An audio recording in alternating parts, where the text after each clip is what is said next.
Hello, and welcome to the Mind Muscle Podcast. Our Taboo Buster for today is ghosts and consciousness, and digging deeply into that. Really excited to introduce to you all Robert Espio, the founder of the religiostraumacounseling.com, and I will allow him to briefly introduce himself and explain a little bit about who he is and why we're here today. So welcome, Robert. I'm so excited to have you, and let's learn about you. Thanks, Lonan. Thank you for having me. Yeah. How much should I go into? How much should I say about myself? Whatever you feel comfortable sharing, we would love to learn. Okay. All right. Well, so I've been working as a therapist for about 30 years. I worked in mental health basically for 35 years. Yeah, I started as a psych nurse for 6 years. And I worked in pretty much every gamut you can work in mental health: prisons, mental hospitals. I ran inpatient, outpatient programs for addictions. I did drug and alcohol, adults and adolescents for a while. I also did a gambling addiction program, sex, love addiction program. I worked in a few different states in the U.S. And I started, because working with different types of addictions and process addictions for 10 years, I got into working with trauma specifically, because for me, after 10 years working around addictions, I felt talk therapy for sure did not help people with trauma, with PTSD. And I was really inspired a lot by the writings of Dr. Bessel van der Kolk, who pioneered all the research into trauma. It talked a lot about how somatic therapy really works much more effectively for the use of traumas. And I've been working a lot with trauma pretty much for the last 15 years, specializing in it. I have a few websites, seattletraumacounseling.com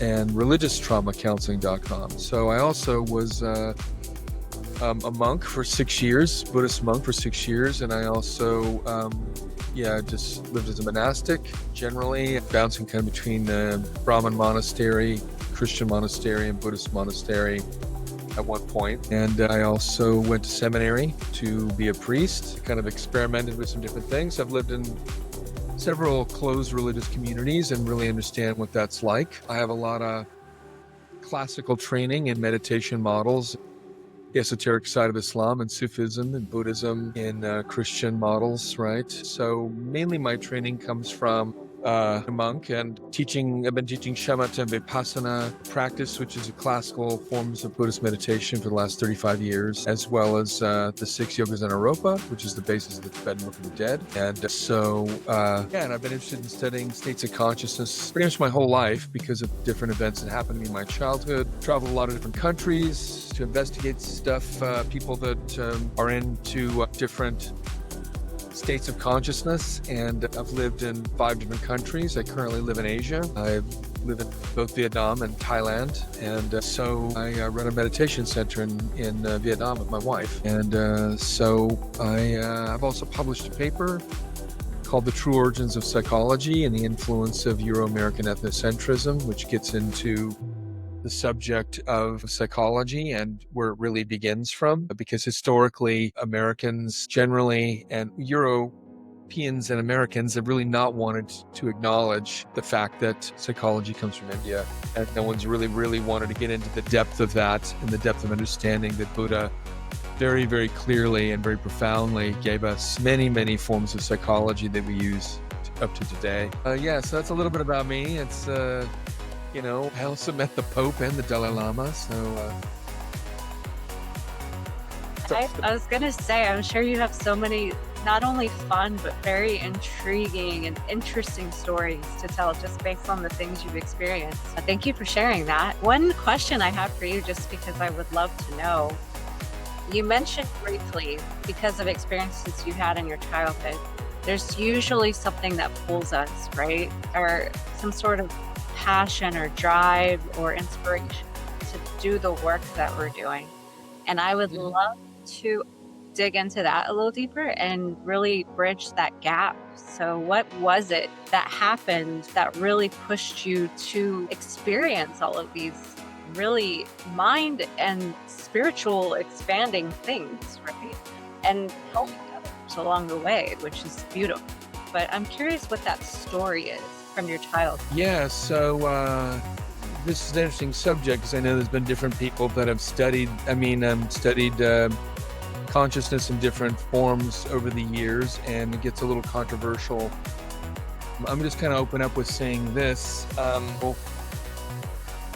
The study of consciousness is a very controversial subject, and it has been for a long time. It's what's called the hard problem in Western science, and it's really, really hard for Americans and Europeans to see and acknowledge that their view of consciousness is 100% ethnocentric. It's very, very difficult to see that it's been largely informed by a lot of racist background and a very ethnocentric colonial background. The reality is that there's a big difference between Western psychological views of consciousness and Eastern views of consciousness. And it basically comes down to this, which is in the West, people really believe that the body, the neurotransmitters of the body, and primarily thinking is equivalent to consciousness. Whereas for the last 4,000 years, you can find writings in East, in Asia, throughout Asia, that really teach and talk extensively about how consciousness is not the body, consciousness is not thinking, and it's extremely explicit that it's not thinking. I think it's really hard for Americans to realize, because of postmodernism, that when people talk about meditation in America, or mindfulness or consciousness, to Americans that can mean whatever they want it to mean, right? Meditation, you can call it anything. People confuse concentration with meditation. So they can call bicycle riding or knitting or whatever meditation. But if you come to Asia, when you talk about meditation, everybody, and I mean everybody, knows we're talking about one thing, and that is the stillness and silence of the mind. There's a lot of methods for getting there. You can choose a lot of different paths, but ultimately meditation is the stillness and silence of the mind, and there's no question of that. And because there's been a real study of consciousness and states of consciousness here for 5,000 years or longer. I'm just talking about in the written word, right, going back about 4,000 to 5,000 years. So, I don't think we've wanted to really acknowledge that or look at that, because Western culture is based on Judeo-Christianity, and that, for many, many centuries looked at everything kind of going back to the Bible. So we've even with science, we've been really slow to acknowledge that there's been this sort of psychological technology in Asia that nobody's really wanted to acknowledge. And I want to talk a little bit about today about how that ties into my experience and the belief in ghosts that many cultures have, because really 2/3 of the world believes in ghosts.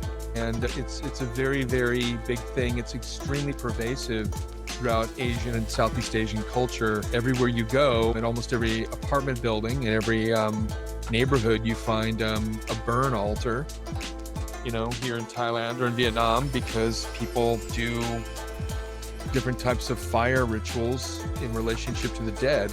And so I'll talk about that a little bit. It's very, very, but the ways of seeing ghosts and what they are and what they mean is really different from how people see it in the West. So when people talk a lot, for example, about how there's so many more ghost movies or strange ghost movies coming out of Asia, that's true. But people believe in ghosts as a reality over here. It's much more culturally accepted because, I'm going to explain that today. The view of consciousness is really different. Yeah, so I got really interested in the subject of consciousness because, a friend of mine, I actually was friends with a guy who was a monk, and he had a PhD in psychology, and he had a PhD in anthropology, and for some weird reason, he spent about 20 years off and on. When he renounced being a monk, he spent most of his life going to Pakistan and India half the year to study possession, and also Haiti.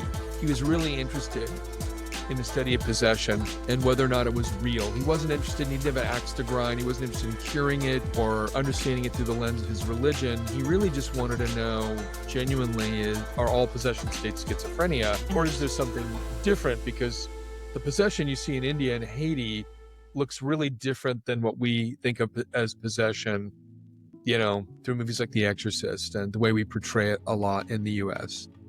Okay, interesting. Curious. Yeah. And the way possession is understood is really different. But to really understand possession and ghosts and the origins of these mythologies or these stories or these realities, you have to understand different cultural views of consciousness. And that's what I want to talk a little bit about today. So, because the Buddhist view of consciousness and the Western psychological view of consciousness are really different. And in the last 60 years in the West, more and more Western psychology has really stolen, essentially, the teachings of Buddhism, Brahmanism, and not really given a whole lot of credit to that. So we've taken a lot for free and charged a lot of money through the creation of DBT and other methodologies now. Mindfulness is kind of the flavor of the day in Western psychology, and that's okay.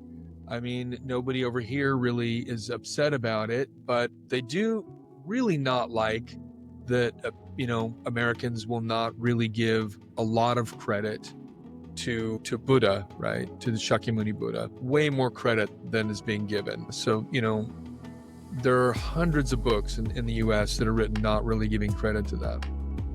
So, right, when I was a kid, to answer your question, when I was a kid at 5, 6, and 7 years old, and I know this sounds crazy or maybe psychotic, and that's okay. There are a lot of people that I know that have this experience. In fact, I believe it's the University of Virginia even studies this. There's a 2-volume set by a guy named Dr. Stevenson that studies, where he compiled lots and lots of studies of children remembering previous lives. And it's a very interesting subject because for me, when I was little, I remembered 3 previous lives. And as a child at 5, 6, 7 years old, I just assumed that everybody experienced this. Do you mind if I ask a question about that? I apologize. I don't want to interrupt too much, but I'm curious how it was presented to you. Was it like a memory? Was it a dream? Like, how did you know that's what it was? Was it just so vivid that, like, oh wow, this was me? Like, how did you know? Yeah, so first of all, as a child, none of this was suggested to me. My stepfather was Jewish. My mom's family was Mormon. My biological father, he went to Unitarian church sometimes and took me, but I was little and there was never any talk about anything like reincarnation. When I was 6 years old, 7 years old, 5 years old, one of the things that would happen to me was I'd be playing with my friends, and every once in a while I'd get this really weird feeling in my body. And I'd stop playing and I'd go in the house and I'd close my bedroom door, and in my bottom of my toy box, I had this Crown Royal bag, and I'd collected all these religious objects, and I'd pull out the Crown Royal bags. My grandfather owned a restaurant. He would give me these Crown Royal bags sometimes. And I'd pull it out, and inside the bag, I had little candles and little religious objects, a picture of Jesus and, a rosary and different things. And I'd clear off my desk in my room and I'd set up an altar.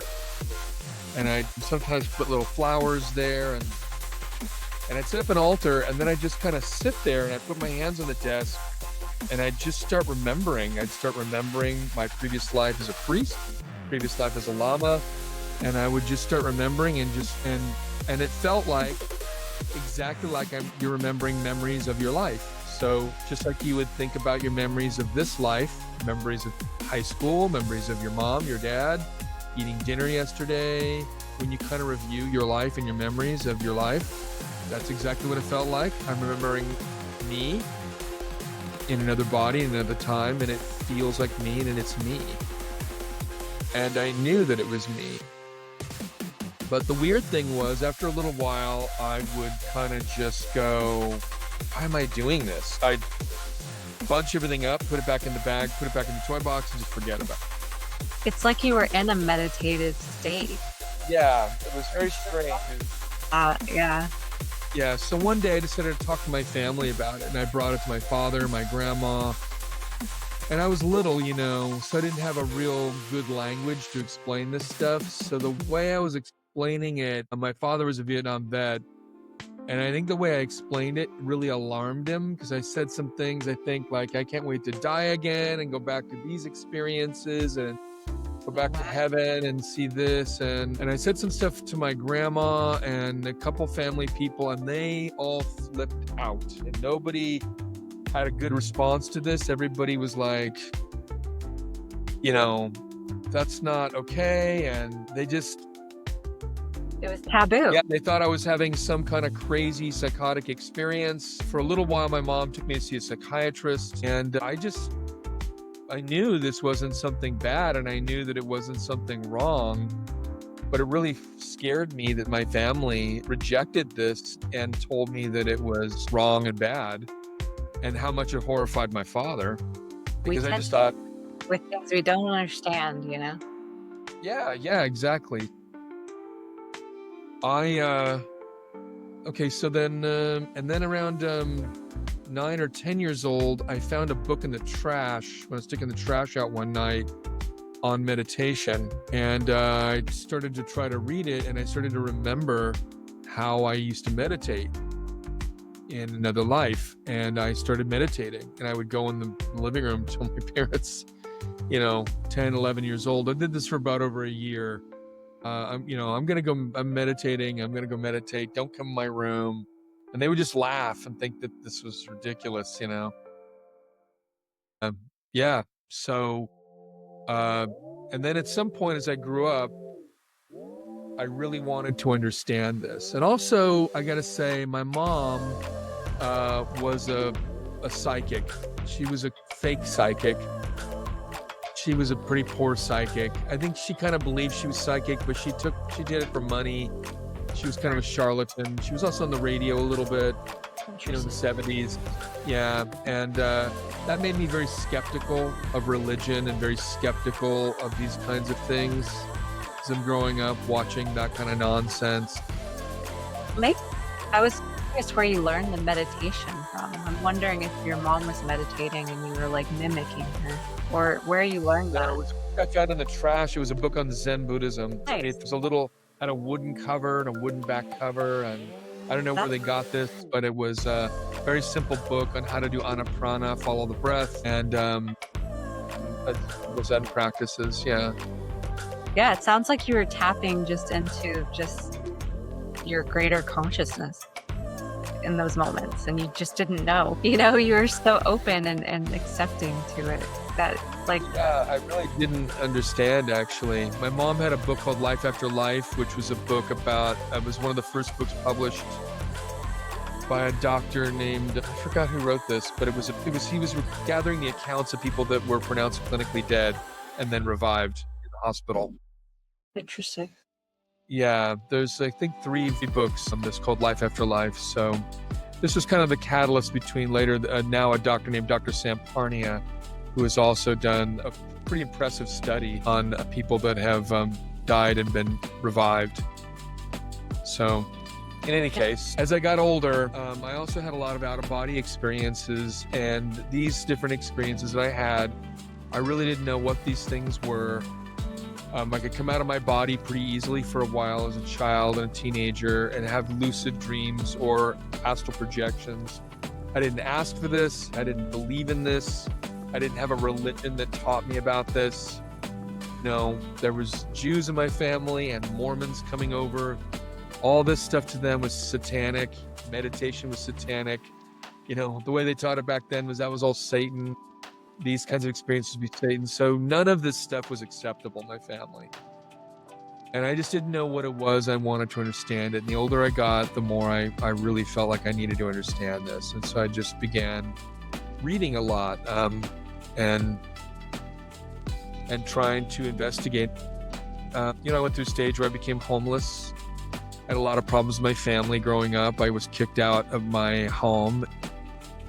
I became an addict, and how I got sober was I was introduced by a friend of mine to a Zen monastery, and I became a novitiate monk, and I stopped using. Beautiful. Yeah, did that as a process. It's not an easy process, but that was mine. Yeah, that's a very powerful story alone. in itself. So good for you for coming out of that and for giving back in the ways that you do. It makes sense why you help addicts and people who have dealt with a lot of trauma. Yeah, it was a rough ride getting sober and doing that. It for me it was really good. So in any case, yeah, so that's kind of where I come from with that. So that's kind of what led me over the years to make a lot of investigations and into consciousness, and just reading a lot of. I've read all the world's religions and really tried to understand this. Mahabharata, the Ramayana, the Sutras of the Buddha, the Tripitaka, the Tibetan Book of the Dead, the Egyptian Book of the Dead, the Bible. So different religions have different holy books. I was trying to really see the kind of the golden thread, what teachings about consciousness were in those religions. Love that. I love that. I'm curious what you found, if you're open to sharing in this moment. Well, one thing for sure is all the ancient religions, I'm not talking about New Age derivations, but what I mean is Buddhism, Taoism, Hinduism, Islam, Christianity, Judaism, Zoroastrianism. Most indigenous religions in the Amazon and Native Americans all have some form of mindfulness and meditation teaching at their origins. When you look at Christianity, the very first writings are as old as the Bible, are a set of writings called the Philokalia. They're translated from Greek to English. There are 10 volumes of them. You can look at the Philokalia. Volume 1 has 40 texts on watchfulness, and watchfulness is the way the Christians called mindfulness. So when you read the Philokalia, you get a really different view of the early Christians, and you can see very clearly they were working with dreams, they were working with non-dual consciousness, they were working with meditation. Very, very different type of Christianity in the first 500 years than the Christianity today, right? It looks a lot more like Buddhism. And in the Middle Ages, you see this kind of revival briefly in the Catholic and Orthodox Church period of the Middle Ages, where writers like Meister Eckhart and Teresa of Avila and Catherine of Siena, would write about meditation. It was a really beautiful book called The Mirror of Simple Minds by a woman named Marguerite Porete. She was burned, of course, for her teachings about meditation. All her writings were burned except for this one book. And it's really beautiful when you read that book. You can really see she was trying to restore to Christians a kind of meditation, mindfulness practice to get them to have a Gnostic experience, a direct knowing of their consciousness. Very interesting. Wow. Thank you for sharing. Yeah. So you find these teachings about accessing consciousness that I believe is the basis of most all religions. I think that, in my view, religions really begin by somebody who's kind of someone who figures out how to access states of consciousness, kind of the psychologist of their time. Right. Push themselves. And they try to teach people relative to the social and cultural and psychological understanding of people of that era. According to the language, the limits of the language, they try to teach people how to experience what they're experiencing. But after they die, it just kind of degenerates and falls apart. Yeah, that makes sense. Yeah, so one of the things that's a really interesting subject is the subject of, to me, consciousness is a very interesting subject, but understanding the psychological teachings of ghosts and consciousness is very interesting because it has everything to do with dissociative states, trauma, and consciousness being asleep. Interesting. Yeah. Okay, so let's go a little into that. Would you like for me to share that? Yeah, let's share this and we'll start to talk about this subject. So what you're looking at here is a Buddhist version of the Tree of Life, which is another map that comes from the Sephardic Jews of the 16th century and is really widely known amongst people that study Kabbalah, whether it's through a Gnostic tradition or a Jewish tradition. Of course, the Tree of Life is a really universal symbol you find in all ancient cultures and all ancient religions. And you also see it even here on the Wheel of Samsara. So this is a map of states, of higher and lower states of consciousness that the Shakyamuni Buddha taught 2,500 years ago. So the Shakyamuni Buddha, meaning Siddhartha Gautama, the first Buddha who started what we think as the religion of Buddhism. But it's important to understand, of course, most teachers don't come to start a religion.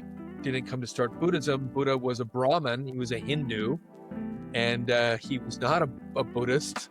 He didn't come to start teaching of personality worship, nor did he come to start a teaching about his own religion. And this is important to understand because he was a Brahmin. He came to reform a degenerated Brahmanism. That was his view, right? So Buddha never claimed to be like a messiah. He kind of taught an anti-system. He never claimed to save anybody. In fact, what he says is everybody needs to work out their own salvation. And what he did teach was a very practical, psychological, totally Gnostic system by which you can awaken consciousness. Gnostic meaning direct knowing, okay? Not belief, not speculation. So, and he gave this map of higher and low states of consciousness that's called the Bhava Chakra, or the Wheel of Samsara, the Wheel of Illusion. And what we see here is an archetypal representation of these different states of consciousness.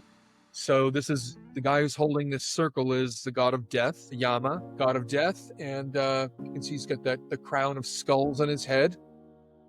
And Yama is holding this, really it's a mirror that reflects all of life. And in the very core of the wheel, you've got these three symbolic animals representing anger, ignorance, and laziness. And then you've got on the left side, the law of evolution, where consciousness can be evolving to higher states.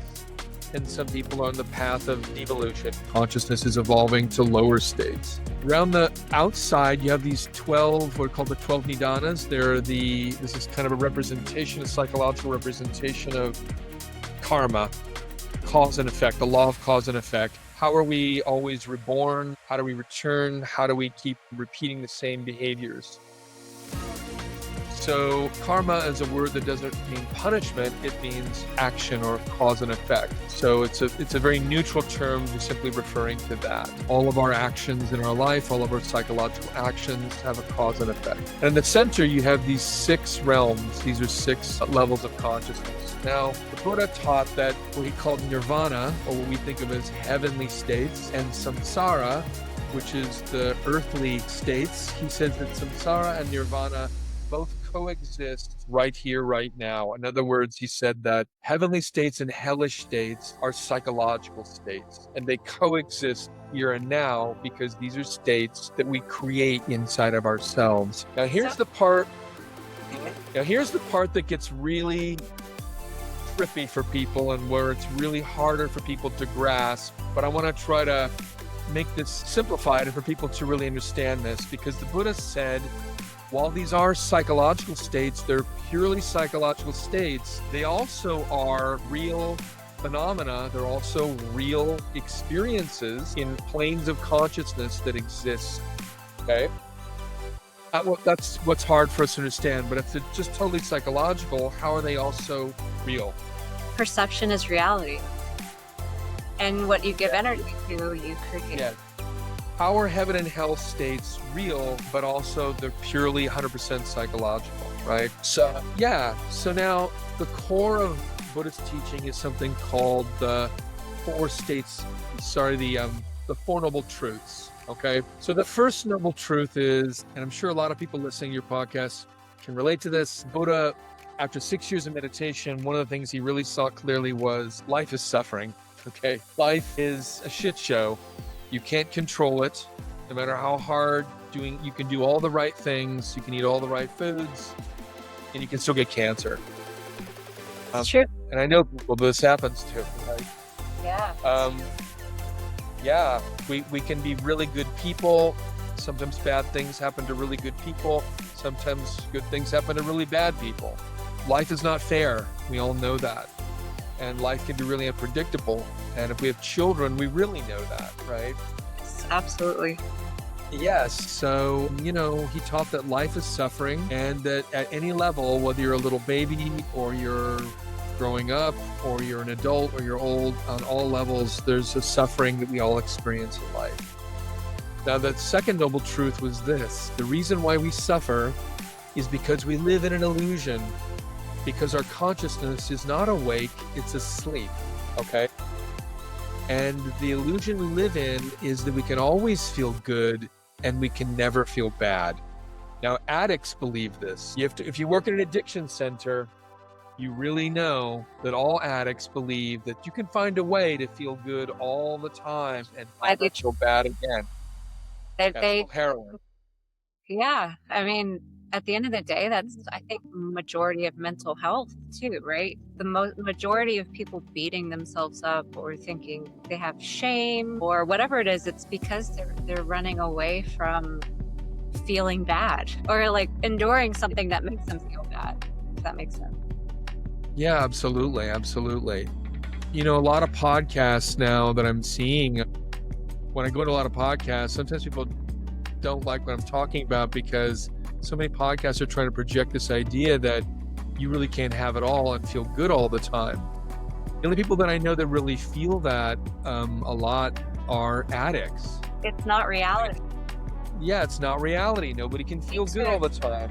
I was having a conversation about this earlier, and right now, because people are clinging on to this idea where you can only experience good things, good emotions, it's creating this polarized energy in our world because people are like, you are being negative, or oh, you're human essentially, or you're having a human experience. Get away from me. And it's so disheartening to watch our world by choice choose that path when we are actually stronger when we help each other through those hard times instead of you can't be near me because you're so yes, big yes. Yeah, and isn't it fascinating as we reject religion more and more in the US and it becomes more atheist culture, that now people may not be religious anymore because religions got into a degenerative form of ego dissolution where they started teaching the repression of emotions,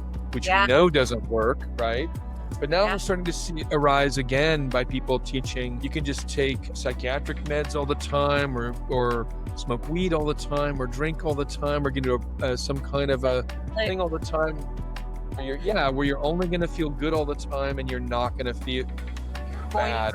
Essentially. And right. Always going to snap back and get you. You can't avoid reality. You have to confront it. Yeah, so that was the Buddha's third teaching. The Buddha's third teaching was if you want to be able to find freedom, you have to be able to accept reality as it is. You can't get addicted to pleasure or believe that you will only find pleasure all the time.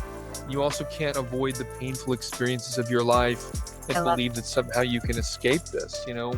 Sometimes our kids take us into really difficult reflections on ourselves as parents, and we have to be able to be with that, and it's really hard, you know, and those experiences of life are part of life. So the fourth noble truth was something called the Eightfold Path, where he taught different methods to access these higher states of consciousness.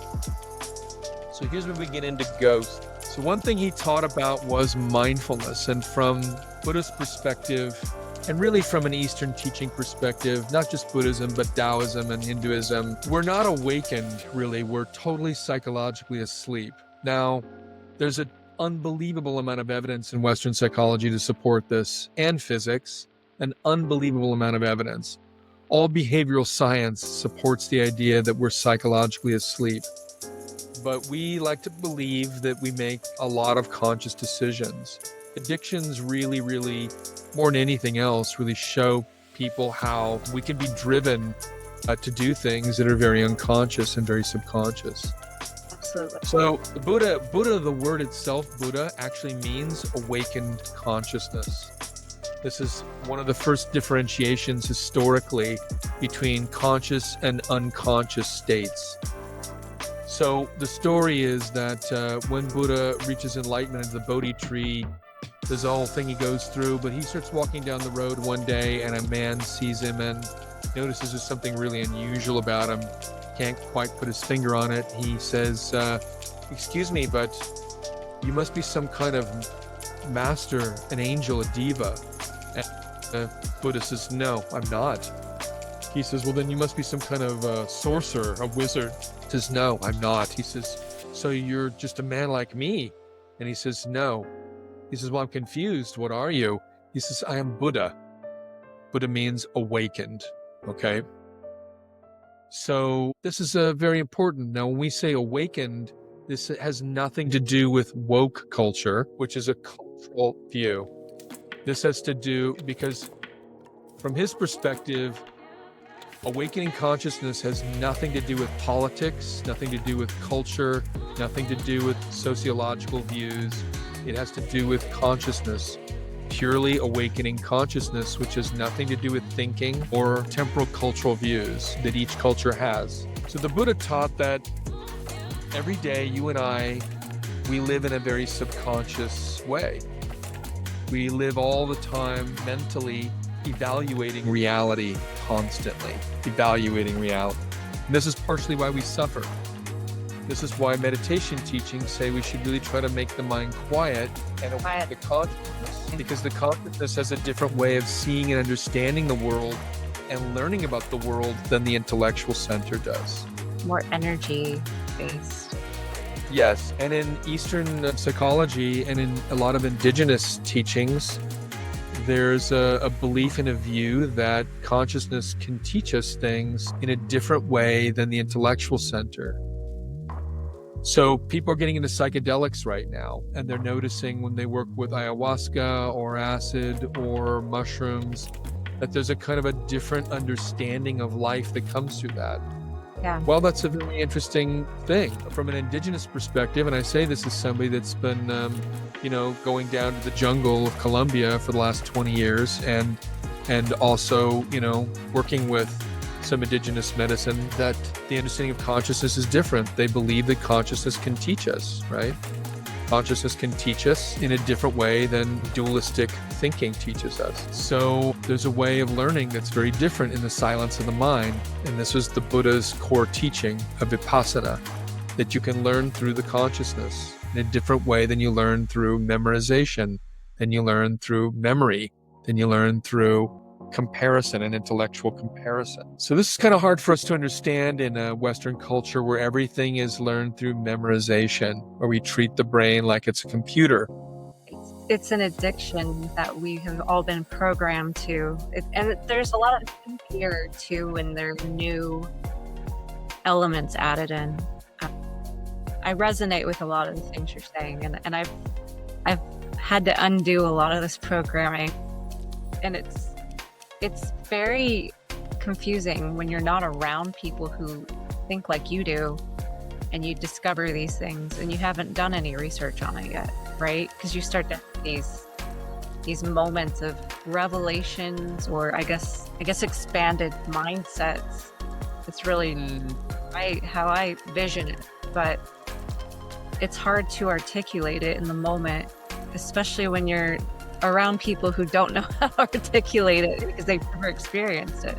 So, but yeah. In a Western perspective, when you take mushrooms, you take ayahuasca, they think that it's all chemical messengers. They think it's DMT, and they think it's your neurotransmitters. It's making this happen. But from an indigenous perspective, this is not what's happening at all. So in 1999, I went down to Colombia for the first time to deep in the jungle near Yuriaco, Colombia. And I lived with the community of indigenous people down there before ayahuasca was popular. And this was during the civil war that was happening between the FARC and the CIA trained paramilitary. So down there at that time, I was down there for, 2 or 3 weeks, I forget. And there was a memory I have of this woman named Kunti.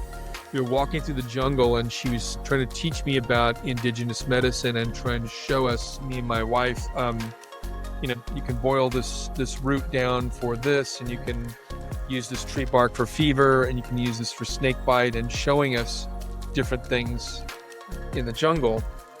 And I was really stunned by her knowledge of plants and plant medicine. And I said, wow, how did you learn all this? Where did you learn all this? And she just looked at me really hard, and she said, I know what you're thinking.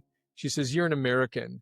You think we're all a bunch of stupid Indians. You think 1,000 of us ate this plant and we all died. And eventually somebody else figured out, by eating this plant, this one, we don't die and vomit. And this is how this works. And we don't get sick. And, That's not what happened at all. She says, we go into meditation, we go into the silence of the mind, and we ask the elemental spirit of the plant, and it just tells you what it does. I just got goosebumps. And I didn't expect that answer from her, They're really beautiful. Interesting. This is what many years ago, the president of National Geographic, Wade Davis, had talked about, that the shamans of Latin America have this direct relationship with the Divine Mother Ayahuasca. So from the perspective of an indigenous person, when you take mushrooms, you're borrowing the samadhi, you're borrowing the awake consciousness of that elemental, and temporarily it's allowing you to see through its eyes. It's allowing you to live off of its happiness, off of its consciousness that it lives in, and you live on it temporarily till it, dies down and goes away. Same with ayahuasca. You're borrowing her consciousness temporarily, and she's teaching you, she's showing you through her samadhi, her happiness, her love of the Divine Mother, right? So this is a different view of consciousness, you know what I mean? I love it. And I apologize. I didn't mean to interrupt. Finish your statement. What were you saying next? so, from the perspective of an indigenous person or a perspective of a Buddhist, we live within a sleep consciousness, right? So I kind of want to talk about all this as a preface because it's a little hard to grasp that all day long, every day, from a Buddhist perspective, if we don't live in a state of mindfulness, and by mindfulness, I mean an objective state of self-observation where you're observing your attention, right, as the object of your awareness. You're observing your awareness with your awareness. So the object of your concentration isn't always the external world, but you're curious about your awareness, observing the external world as you're acting in the external world, right? If you're not living in a way where you're practicing the concentrated state of mindfulness, in his perspective, you and I are living in a state of psychological sleep. That means all day long what we do is we dream. We dream and we dream. Now, the Greeks taught that Thanatos, god of death, and Hypnos, god of sleep, were brothers. The Egyptians in the Prutamhu, the Egyptian Book of the Dead, taught that we have the big death and the little death. The little death is when we go to sleep at night in bed, and you have to learn how to use the little death to prepare for the big death. Okay? Yes, so now there's this relationship between physical sleep and death. So that's what the Egyptian Book of the Dead teaches. That's what the Tibetan Book of the Dead teaches. That's what the Buddha is teaching, right?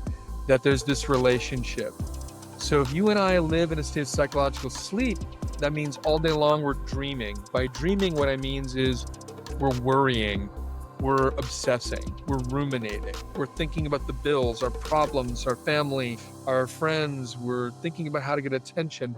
We're thinking so subconsciously. It's on a surface level. Yeah. Yeah, we're not even aware because we're not observing our attention. We're not stopping the thought. And because we live like this, when we go to sleep at night in bed, there's no continuity of consciousness. In other words, from the Eastern perspective, when we go to sleep at night, consciousness goes out of the body. The consciousness goes into the fourth dimension, the dream world, which is the after-death state. There isn't a difference. There's not a difference between the Egyptian view, between the Tibetan view, between the Buddhist view, the Taoist view on this, right? Of sleep. So, of sleep and death. And you have to learn how to prepare now to die by teaching yourself how to transfer consciousness out of your body consciously. Thus you have arts like Trungjug and Powa in Vajrayana Buddhism, consciousness transference, or what we might think is in Western occultism as astral projection or lucid dreaming, right? So this where you're going in with the ghosts, this is getting interesting. I'm curious how this is all tying together.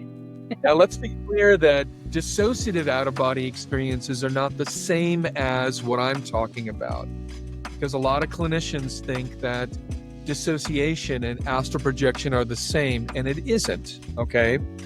So as somebody that's had a lot of formal classical training on this for many, many years in indigenous cultures, okay, dissociative out-of-body and out-of-body, esoteric out-of-body practices are totally different. Dissociative states, and this is something I specialize in because I work with dissociative identity disorder, religious trauma, depersonalization, derealization. This is my main thing, because as a monk, all you do is practice mindfulness. That is the polar opposite of dissociation. To learn how to leave your body consciously or to astral project, you have to be very in your body. You have to be really in your body. You have to be very mindful and very present to learn how to do that. Dissociative out of the body is a different kind of experience where you're trying to move away from terrible or unpleasant emotional states or flashbacks of terrible memories in the body. So there's a mechanism where you feel through dissociative states, you push away from those emotional states. Conscious out-of-body experiences are through the emotional state, through the heart, through being conscious. States. Yes, being present. Now, this is important because ghosts, when you look at the Wheel of Samsara, there's the world of the hungry ghosts. Here, let me pull it up again. One of these 6 states is called the world of the hungry ghosts. Which one? Well, it's the one on the left. You can see the big bellies. They look really sad. They're wandering. The one in the big bellies on the bottom. You have the hell realms at the very center. On the right, you have the world of elemental spirits, the spirits of animals, plants, minerals. Above that, you have the world of those who are awakening positively and those who are awakening negatively. Next to that, on the left, you have the human realm, and below the human realm, you have the world of ghosts. Now, they call them the hungry ghosts. I want you to think about this. What is trick or treat? Trick or treat is a hungry ghost holiday. My God. They say, give me some food or I'm going to haunt you, right? Okay. All over Asia, everywhere, you have what are called spirit altars. Every neighborhood, every apartment building has a spirit altar in Thailand. And the spirit altars have food and drink offerings on them everywhere. Interesting. To try to make the ghosts have compassion for the ghosts, because the ghosts don't know they're dead. So movies like The Other with Nicole Kidman are a direct reflection of a Buddhist view of the ghost realm. They don't know they're dead. They don't know. And they're still trying to eat and drink, and they suffer because they can't eat or drink. They don't know why. They can't get any comfort. And you offer food to them to try to help them not suffer. And so a ghost comes to your door and he says, give me some candy or I'm going to haunt you, right? That is the hungry ghost. Goes back to the hungry ghost, right? So interesting. Yes. So now, as a monk, you make a little offering every day, the hungry ghost. You feel compassion because these are people that have died and don't know they're dead. How do they not know they're dead? Well, because in life, they didn't know they were awake or asleep. Life, we lived in a subconscious way. We didn't differentiate between the dreaming world and the waking world. We didn't differentiate between the 4th dimension and the 3rd dimension. We just assumed that we knew we were conscious and we knew what consciousness was. So people don't make a differentiation between this state and higher states of consciousness or lower states of consciousness, right? So in Buddhist practice, you have these dream yoga practices, right? In Vajrayana, they're called Milam, and they're dream yoga practices where you start to learn to differentiate between the physical world and the dream world. You have these a lot in indigenous cultures as well, right? Because you need to learn how to leave your body consciously to project your consciousness to prepare for death. Because if you can't go to sleep tonight, lay down and leave your body consciously, how can you do it when you're dead? That's why when you leave your body, you don't know that you're dead. You still think you're alive, and you repeat and do all the things you did in life when you were dead. Because your consciousness is asleep. We live to sleep, we die asleep. Is it making sense? Absolutely. Yeah, Yes. I find so interesting because I've been having conversations lately that are very aligned with what you're talking about. And I brought up Beetlejuice, the movie Beetlejuice, because my daughter was talking about ghosts, and I made a comment and I said, our world is obsessed with the fear of it all. I really think it's just their energy stuck in time, perhaps, or maybe something very intense happened, because you hear about all these ghost stories and it's always this same exact dramatic thing happening over and over and over again, right? Because they're like stuck in that emotion and that drama and that time. And I told her, I said, these people may not even know they're dead. And I was telling her, I'm like, it's like the movie Beetlejuice. Because they, at the beginning, they have no idea. They're like, hey, then they you can do the store. And they're like, how do I? Here in town that sell clothing, housing, cash. I can burn when you die. I'm going to burn money. I'm going to burn food. I'm going to burn clothing. I'm going to burn a little house. So you have those things on the other side, because if you weren't a serious practitioner of mindfulness meditation here, mom, sister, Lauren, I want you to have those things. Don't be scared. You're on the other side.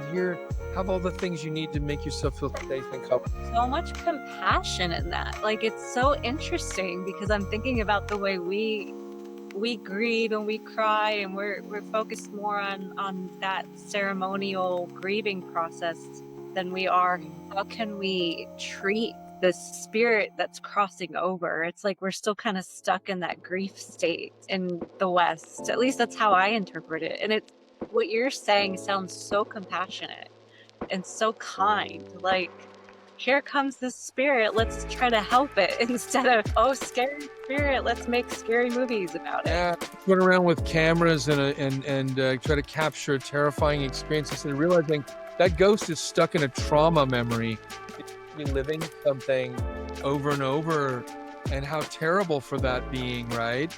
So they're stuck. So from a Eastern perspective, that being is stuck in time. They need to get out of that being stuck. So, that's why they make offerings over here to their mother, their father. There are whole other sub-religions that have developed about that in Asia, like Shinto religion, right? The praying to your ancestors, your mother, your father, because mom died, and gosh, you know what? Mom doesn't even really know she's dead, but maybe she does. Let me pray to her. I'm taking a math test tomorrow. Mom, I'm taking a math test tomorrow. Please watch over me and help me to figure out the answers. And I pray to her, right? Because I feel like she's watching me from the spirit realm. Yeah. And this is really the consciousness. What happens to consciousness, right? Is consciousness destroyed? Does it get destroyed when the body's destroyed? From an Eastern perspective, whether you know it or not, whether you care or not, whether you believe it or not, everybody leaves the body when you go to sleep at night. You just call it dreaming. Now, the last thing I want to bring up, the very last thing, it's so important, is samsara and nirvana, heaven and hell, are psychological states that coexist right here, right now, right? But when you dream, you know that you respond to your dreams like they're really real. You talk to people like they're real. We interact with people like they're real. People have sex or nightmares like they're real. They can even respond physically like they're real. They wake up screaming. They wake up sweating. They have a wet dream. They sleepwalk. People will have dreams and the body will respond as if it's totally real, right? It's physical, yeah. Yes, we enter into a space that feels very real to us, right? And so just in the same way that's real, it's a state of consciousness we create inside, right? This heaven and this hell. And the Buddha believed, or he taught, that these weren't a belief, that these were places we create. We create these planes of consciousness, and that there's a kind of collective unconscious and a collective consciousness, both. The collective unconsciousness is the lower realm, and the collective consciousness is the upper realm. Very interesting. I feel like I could talk to you for another 2 hours about this. And perhaps we'll have to schedule another time to continue this conversation in a different direction, perhaps. But I've thoroughly enjoyed this. And I'm sure whoever's listening gained some insight or some sort of interesting perspective. So thank you for sharing all of this. Really appreciate you. Yeah, I thought it would be Halloween just passed. I thought it could be interesting to talk about this subject. Yeah, absolutely.